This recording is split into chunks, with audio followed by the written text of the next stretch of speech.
Praise the lord. దేవునికి స్తోత్రము కలుగును గాక. మీ అందరికీ కూడా ప్రభువైన అయిన యేసుక్రీస్తు యొక్క ప్రశస్తమైన నామములో వందనాలు తెలియజేస్తూ ఉన్నారు.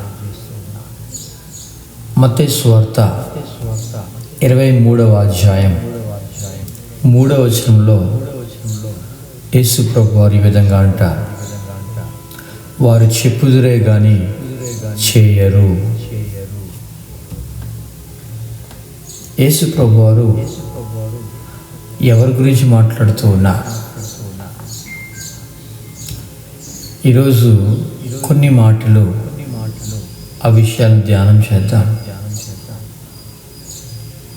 ఈ వచనము 2 విషయాల మీద ఫోకస్ పెడుతూ ఉన్నారు.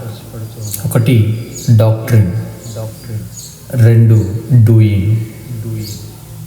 అన్నీ తెలుసు, మనకి సిద్ధాంతాలు తెలుసు,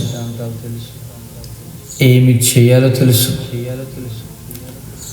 కానీ డూయింగ్ అంటే రెండవది చేయడం మాత్రము చాలాసార్లు మనము దూరం పెడతాం. యేసు ప్రభువారు ఎవరిని ఉద్దేశించి మాట్లాడుతుందంటే, మోషే పీఠ మీద కూర్చుండే వారి గురించి, శాస్త్రుల గురించి, పరిసయ్యుల గురించి, ఈ 3 వ్యక్తుల గురించి. ఒకరు శాస్త్రులు, 2 పరిసయ్యులు, 3 మోషే పీఠ మీద కూర్చుండేవారు. వీళ్ళే మోషే యొక్క పీఠం, మోసెస్ సీట్ అంటారు, or the authority of word అని పిలుస్తూ ఉంటారు. వారు ఏం చేస్తారంటే దేవుని యొక్క ఆజ్ఞలు ప్రజలకి చెప్తూ ఉంటారు. యేసు ప్రభు అంటున్నాడు, వారు చెప్తారు కానీ వారు చెయ్యరు. Not practising what they preach. వారు ఏమి బోధిస్తున్నారో దాన్ని వారు చేయటం లేదు. ఈరోజు కూడా చాలామంది వ్యక్తులు మనం చూస్తూ ఉన్నాం. చాలామంది కూడా వారు అథారిటీ లేకపోతే అధికారంతో వారు బోధిస్తారు. వారు మంచి సిద్ధాంతాలు బోధిస్తారు, సౌండ్ టీచింగ్ అంటారు. కానీ దే రిజెక్ట్ హిపోక్రసీ. అంటే వేషధారణ. చాలామంది వేషధారణతో వారు నింపబడుతూ ఉంటారు. వారు చెప్పుదురే కానీ చేయరు.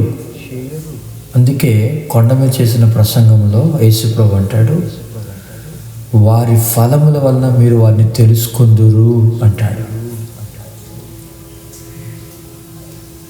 మనము వారి యొక్క టైటిల్ని బట్టి కాదు, వారికున్న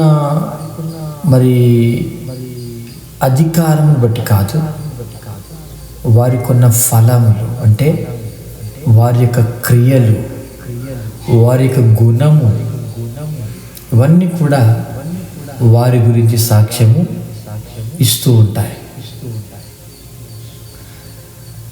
అందుకే యాకోబు పత్రికలో 1వ అధ్యాయం 22వ వచనంలో యాకోబు అంటాడు, మీరు వినువారు మాత్రమై ఉండి మిమ్ముని మీరు మోసపుచ్చుకొనకుండా వాక్య ప్రకారం ప్రవర్తించువారునై ఉండుడి.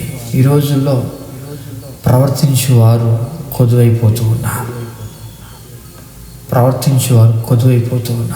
కాబట్టి ఈ మాటలు వింటున్నా మనము చెప్తున్నాం కానీ చేస్తున్నామా లేదా?